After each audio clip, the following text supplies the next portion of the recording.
Story 1. My wife accidentally sent me proof she was cheating, and that one mistake destroyed everything for her. I never thought I'd be the guy writing something like this on the internet, but here we are. In 42, been married for 14 years, 2 kids, mortgage, dog, the whole suburban starter pack, and up until a few months ago, I genuinely believed my wife, Amanda, was my soulmate. I guess soulmates don't normally cheat on you, or, at the very least, they don't send you evidence of it by accident. It started innocently enough. Amanda told me she was going on a girls' weekend. Her college friends do this once or twice a year, and I didn't want to be the insecure type of husband who polices his wife, so I encouraged her to go, kissed her goodbye, and watched her drive off in her SUV like she was the star of some feel-good movie. The first day was normal. A few selfies, pictures of drinks by the pool, the usual. Then came the message. I was in the backyard grilling chicken, phone on the patio table. When her name popped up with a photo attached, I expected a beach picture, maybe a sunset. It was neither. Instead, it was a photo of her in a hotel room, wearing lingerie I had never seen before, lying on a bed next to a guy whose arm was wrapped around her bare waist. His face wasn't fully visible, but his tattoo, a big compass, certainly was. Her caption, round 2. Not exactly the kind of message you want to receive from your wife of 14 years. At first, I thought it had to be a mistake. You know that moment when your brain tries to convince you you're not actually seeing what you're seeing. I just stared at my phone for what felt like a full minute, trying to reboot my entire nervous system. Then reality hit like a truck. She meant to send that to someone else. Someone saved under a name similar to mine. Probably someone she was sleeping with. I didn't respond. I didn't call. I didn't send question marks. Nothing. Instead, I quietly put down the tongs, turned off the grill, walked inside, and forwarded the pictures to my private email. I didn't rage. I didn't cry. I think I just shut down emotionally in a way I've never felt before. The next day, while she was still on her trip, I contacted a lawyer. I explained everything, sent the pictures, and asked what my options were. She told me exactly what documentation to gather, so I did. Phone records, bank statements, her location sharing, her credit card bill from the hotel, everything. When Amanda came home on Sunday night, she was practically glowing, sunburned in a cute way, relaxed, smiling. She hugged me and said, "I missed you so much." I just nodded. That night I slept on the couch. She didn't even notice. The next morning, when the kids were at school, she walked into the kitchen to find a stack of printed photos on the table. Her photos, her messages, her hotel receipt. She stared at them for a long time, frozen. Then she said in this tiny voice, "I can explain." I said, "Don't bother." She collapsed into a chair, sobbing uncontrollably. I didn't yell. I didn't touch her. I didn't comfort her. She begged me for hours. She said it was a mistake, just one time. She didn't know what she was doing, the alcohol. Every excuse in the cheater handbook. I just kept repeating one sentence. I want a divorce. The next few weeks were hell for her. Not because of anything I did. I was calm, polite, cold, but because she ruined her own life. She confessed everything to her parents and her sister. Her best friend blocked her after learning the details. Her lover, the tattoo guy, ghosted her the moment her marriage blew up. The divorce court favored me heavily because of the evidence I gathered. She moved out. I got the house, custody of the kids during the school week, and our dog. She now rents a tiny apartment and works extra hours to pay child support. Sometimes I wonder how different my life would be if she hadn't accidentally hit my name instead of his. One tiny misstep, 1 second of carelessness, and everything she built collapsed in on itself. But honestly, that message saved me. It showed me who she really was, and now that she's gone for the first time in years, my life feels peaceful. Story 2. He cheated while I was pregnant. I waited patiently until the baby shower. I was 8 months pregnant with our first child when I found out my husband, Tyler, was cheating on me, and not just cheating, having a full-on relationship with a co-worker named Melissa. Tyler and I had been together since college. We struggled through our 20s, built a home together, survived layoffs, and finally felt stable enough to start a family.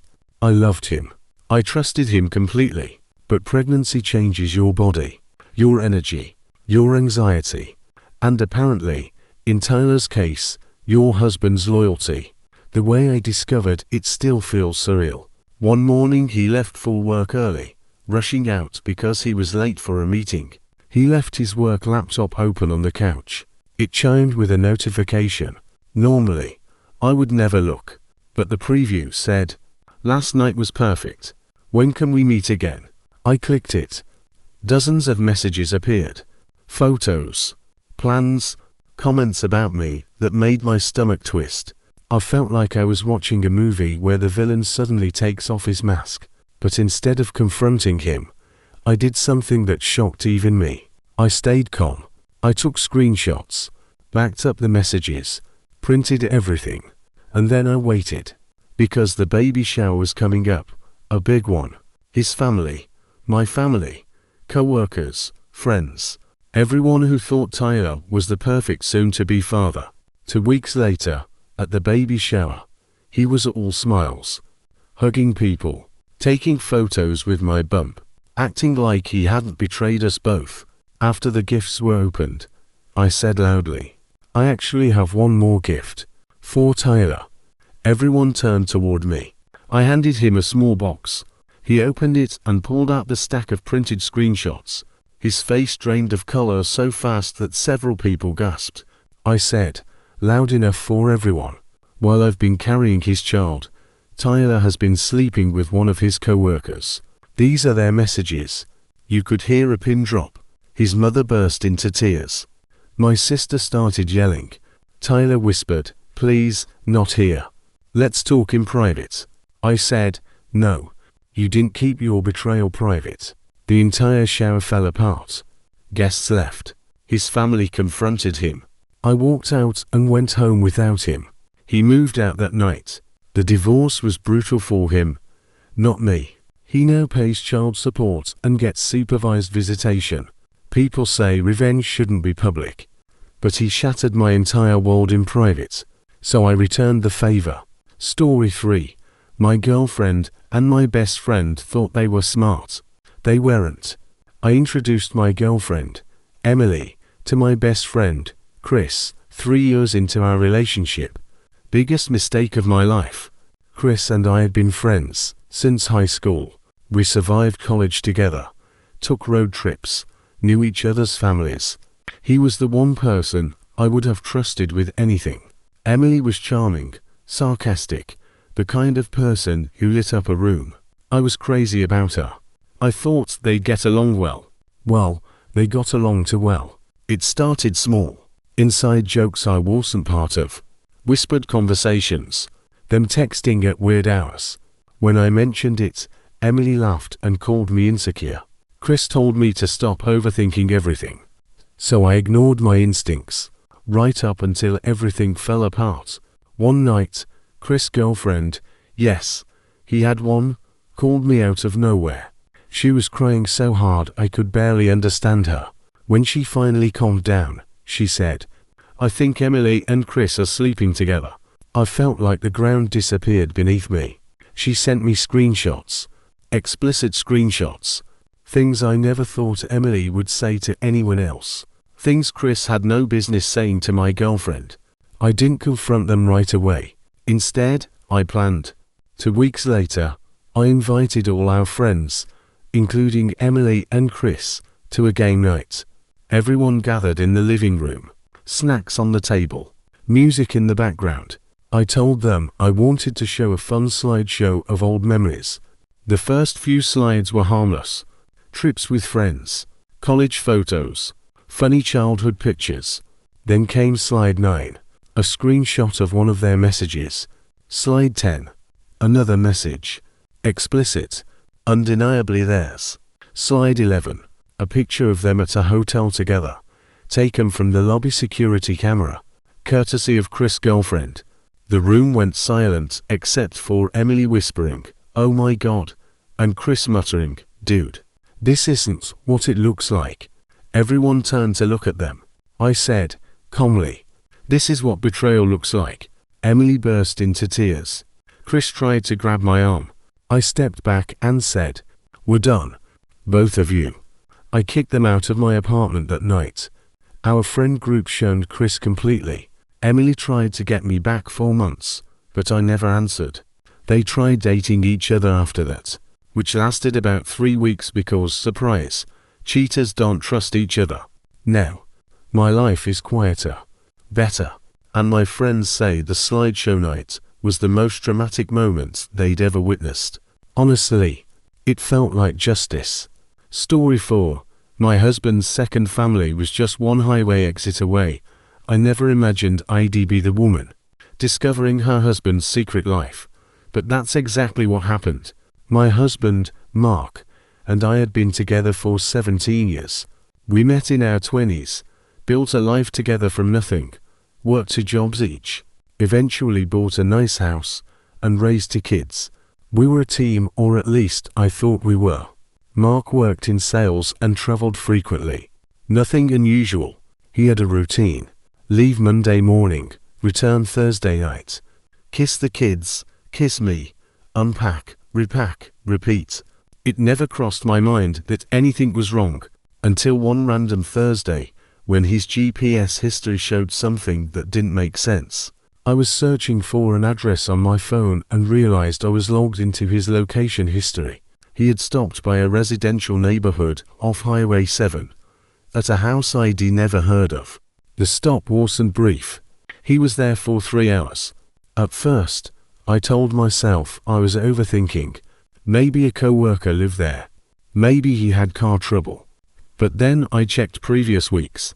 He had been stopping at that house almost every trip. My stomach dropped. I didn't confront him immediately. Instead, I hired a private investigator. I needed facts, not emotions. What the pie discovered shattered my reality. The house belonged to a woman named Claire, early 30s, blonde, pretty. And she had 2 kids. One was 4. The other was 2. Both of them looked like Mark. He had a whole other family. A second life neatly tucked away off Highway 7. I didn't scream. I didn't throw anything. I froze inside, but my face stayed calm. The next time he left on a business trip, I followed him myself.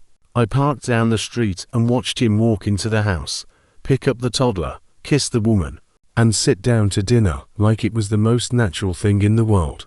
That night, I packed every one of his belongings into trash bags and left them in the garage. When he came home Thursday, everything was waiting for him. I held up 2 pictures, one of our kids, one of his other kids. He went pale. I said, "I hope your sales trips were worth losing your real family." He tried to backpedal. "It's not what you think." I laughed. "I watched you through their window." Silence. The divorce judge didn't go easy on him. Nor did child support. His double life cost him everything. His second family didn't stay with him either once they realized he'd been lying to them too. Now he lives alone in a tiny apartment, struggling to pay bills for kids from 2 households. Sometimes I drive past Highway 7 just to remind myself that life is peaceful when you finally walk away from the lies. Story 5. My fiancé cheated the night before our wedding, and I let the ceremony happen anyway. I was a 29-year-old bride-to-be with a Pinterest board, a beautiful venue, and a heart full of love, or delusion, as it turns out. My fiancé, Thomas, was charming, funny, great with kids. The kind of man who hugged everyone at family gatherings. We'd been together 5 years. Everyone said we were the perfect couple. The night before our wedding, Thomas and his groomsmen went out for drinks. A harmless one last night of freedom kind of thing. I didn't mind.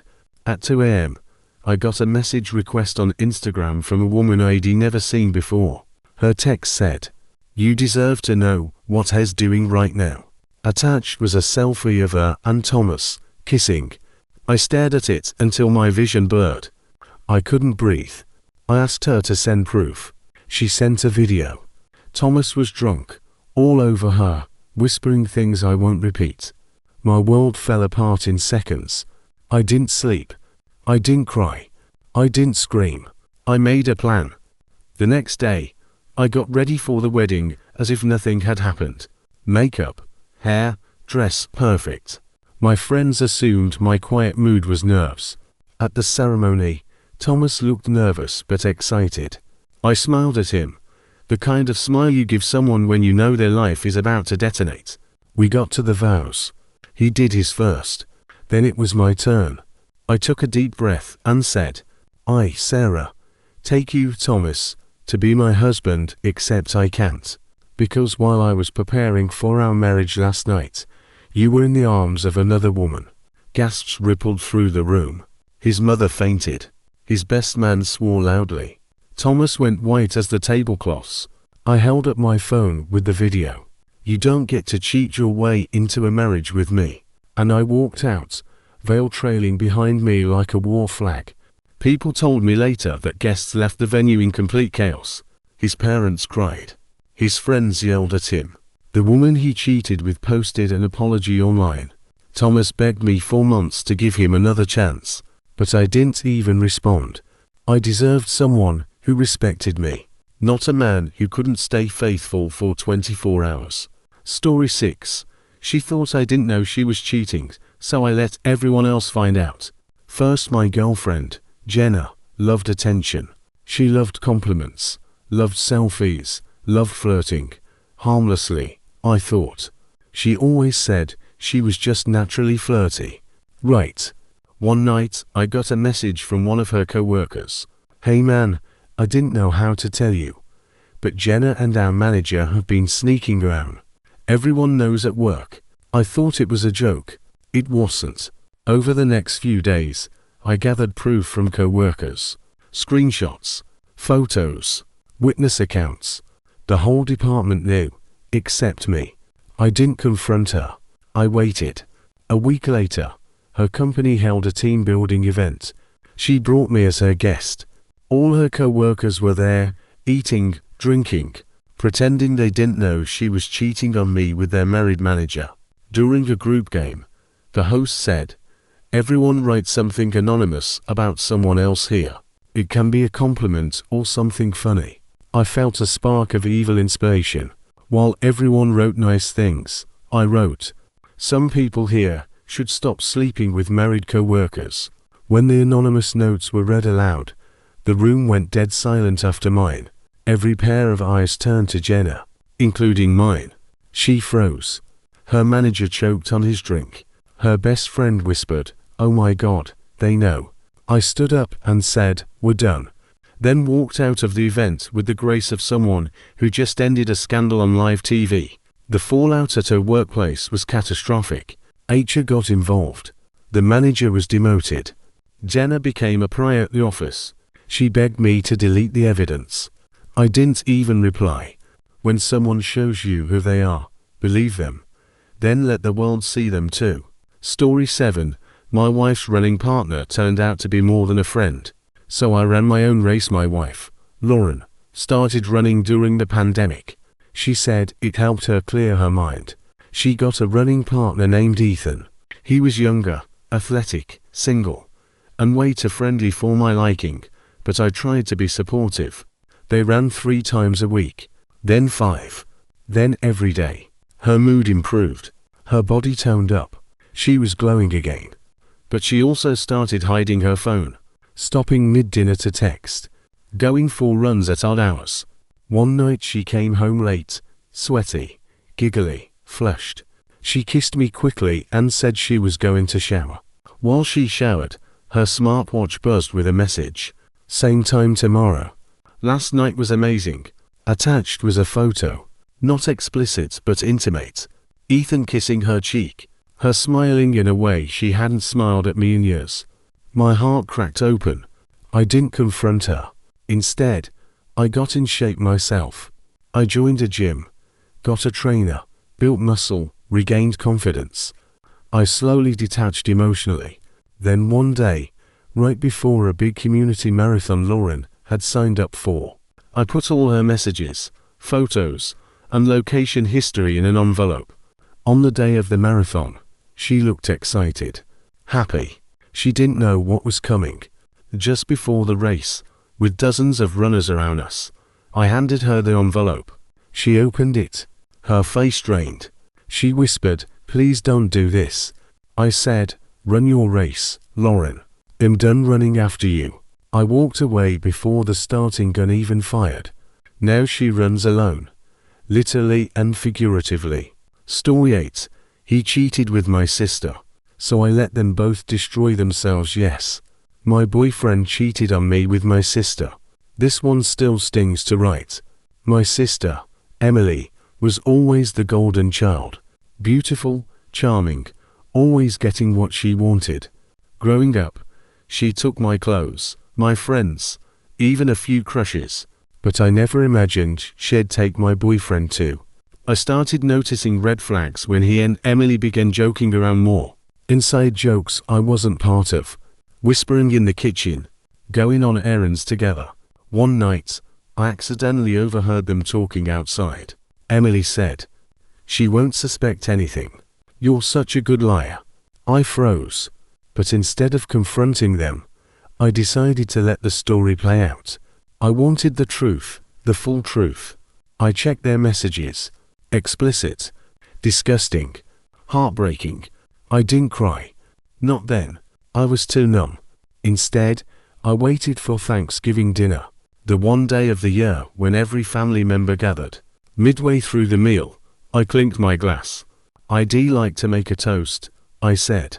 Everyone quieted down. I'm thankful for finally seeing people's true colors. I placed printed screenshots in the center of the table. My mother gasped. My father shouted. Emily started crying hysterically. My boyfriend said, "It's not what it looks like." My father screamed, "Get out of my house." They left in humiliation. My whole family turned against Emily. She moved out, cut contact for months. My boyfriend moved states away. I didn't have to lift a finger. They imploded by themselves. And honestly, the silence after they left felt like peace.